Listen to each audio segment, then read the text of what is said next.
Hello aspirants and welcome again to Legacy IAS Academy. In this lecture, we will be discussing about the new law that has been put in force by Iran's president, which literally suspends any cooperation that Iran was providing to the IAEA, that is International Atomic Energy Agency. So let's get started. We'll see what this law is all about, what kind of cooperation we are talking about, and what implication does this law have. So what is the news all about? The news is about Iran's new president. Of course, it's almost been a year since he has been the president.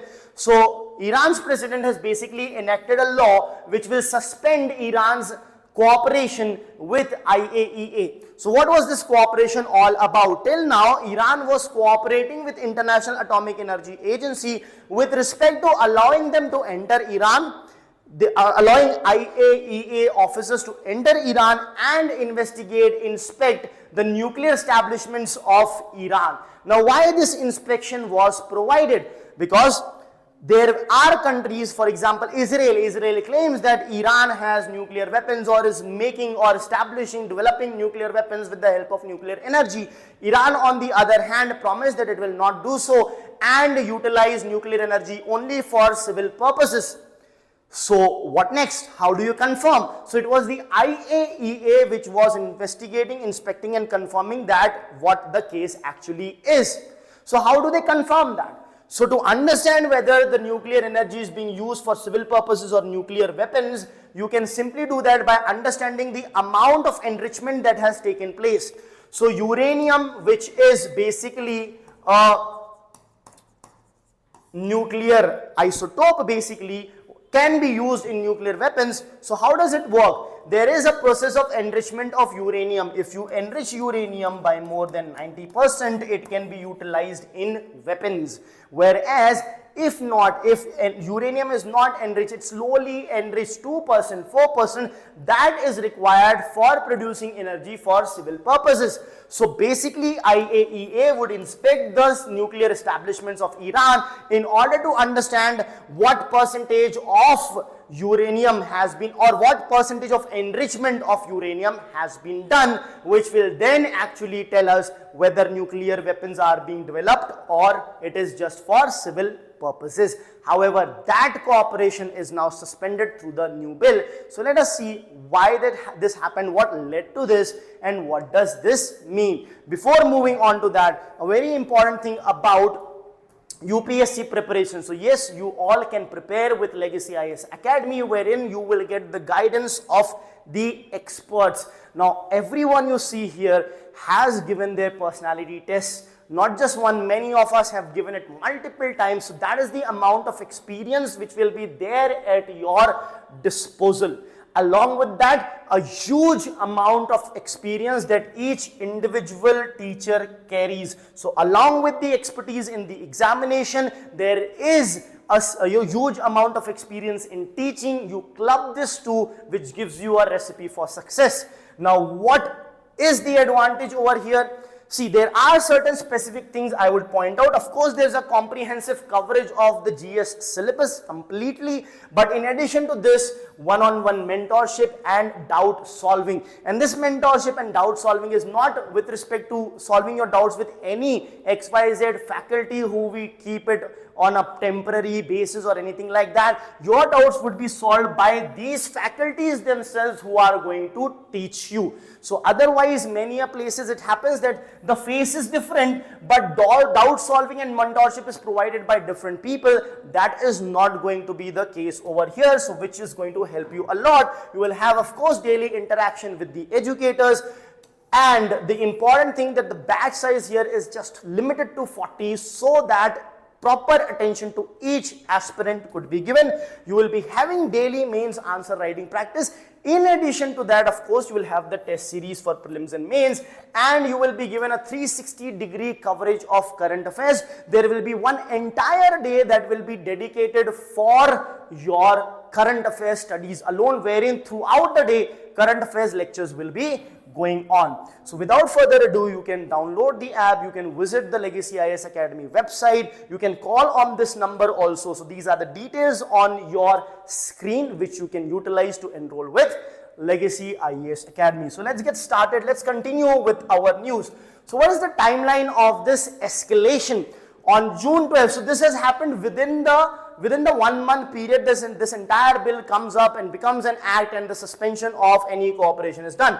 So basically, June 12th, IAEA passes resolution accusing Iran of non-compliance. So here they have accused Iran for non-compliance. So Iran would probably be like, if you're accusing us for non-compliance, so you might as well not have any cooperation from us whatsoever. So that's the start and this is the end. But then what happens? On June 13, Israel launched surprise strikes on Iranian nuclear sites. On June 22nd, US conducts airstrikes again on Iranian nuclear establishments. Now on 24th June, there was a ceasefire that was declared between Israel and Iran. But before that, you can say that attacks on nuclear establishments have already taken place. As a result of which, what happens on July 1st? Iran's parliament passes the bill, and hence it becomes, it will not be becoming an act yet because the president has to give an assent here as well. So Iran's parliament passes the bill to suspend any cooperation with IAEA. And as we speak, on 3rd of July, what has happened? President has signed this particular bill into law. It is an act and it is a law of the Iranian land right now. So what does the law say? The law says that we will suspend the routine access of IAEA inspectors to Iranian nuclear sites. That's one thing. Secondly, any further cooperation, any future visits, cooperation will be subject to the approval by whom? Iran's Supreme National Security Council. So Iran has a National Security Council. It will be subject to approval by its Security Council. It also rejects, so the IAEA chief Rafael Grossi, he has requested to at least allow them to inspect the bombed facilities, right? Because see, the USA, when it bombed Israel, USA bombed Iranian sites. So the sites that were bombed were claimed to be nuclear sites wherein nuclear enrichment were going on. So they want to know, they want to inspect these sites. Now very interestingly, if you allow them to inspect these sites, there can be a lot of outcome. The outcome can be that whatever sites were attacked did not have any enrichment of uranium to the extent which could then be used to the weapon, or let's say the weapon grade uranium. Now one more thing to remember here is, it need not necessarily be more than 90%. Even if you get to know that the uranium is being enriched to 40, 50, 60%, that means Iran is heading towards creating weapon grade uranium. So if the inspection goes ahead, there might be some findings which could say that this is the enrichment that is happening, or which could say the nuclear enrichment up to only 2 to 4% of enriched uranium was probably present. So the inspection could yield certain results. So one thing, interesting thing is, at times it could also help Iran's stand that they are not enriching uranium to the extent of weapon grade uranium.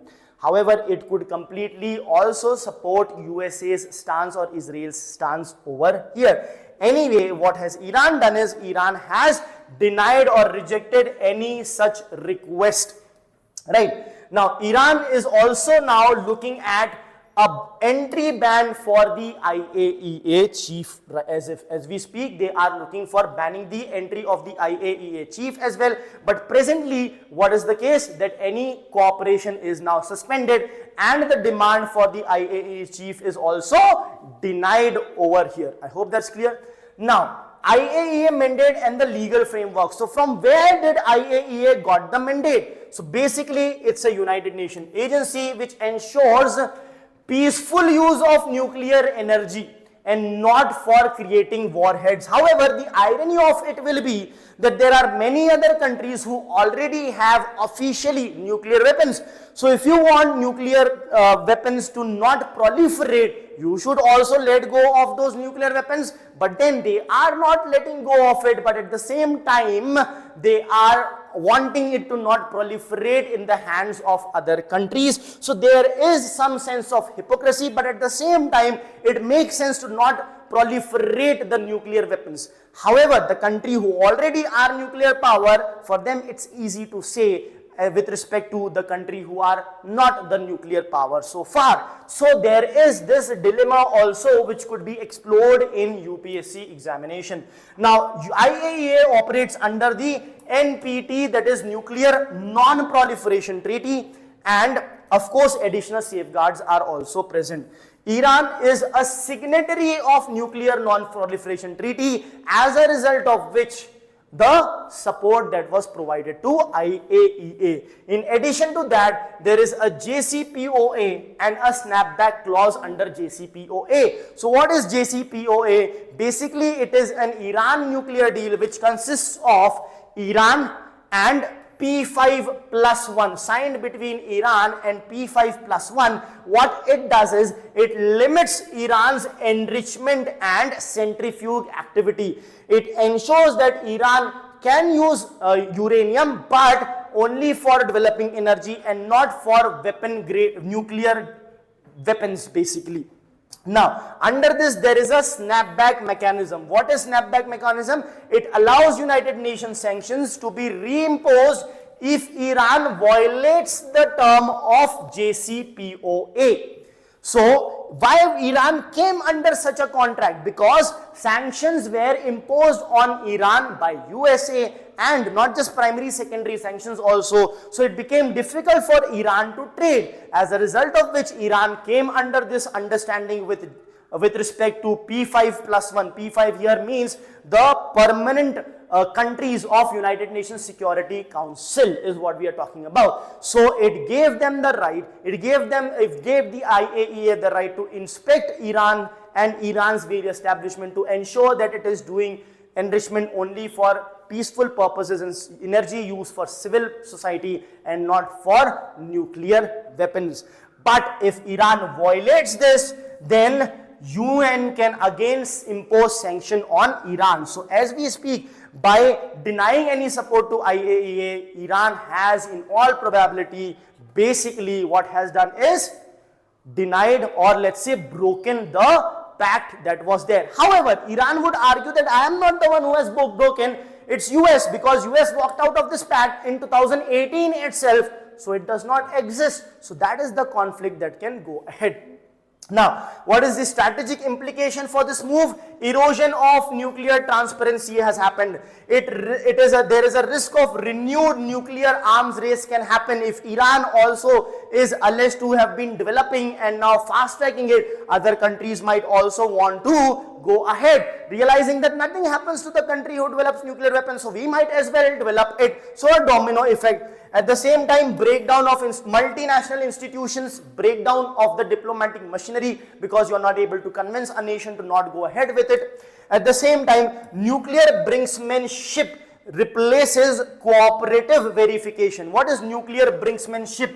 Basically, this is a concept wherein you put a country or a person to such an exploitative end that they have no other way but to listen to you. So instead of cooperating with them, you squeeze them to the very last extent in order for you to make them do what you want to do. That is what brinksmanship is.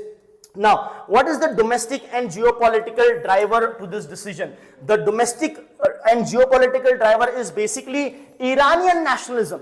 They are like, who are you to tell us whether we can develop or not? You yourself have developed it, so I will also develop it. That is Iranian nationalism. At the same time, the distrust of the Western institutions which are dominated. The various international institutions of the world are dominated by the Western world. They have as good as become Western institutions and are governed by only a handful of the countries, one of them being USA.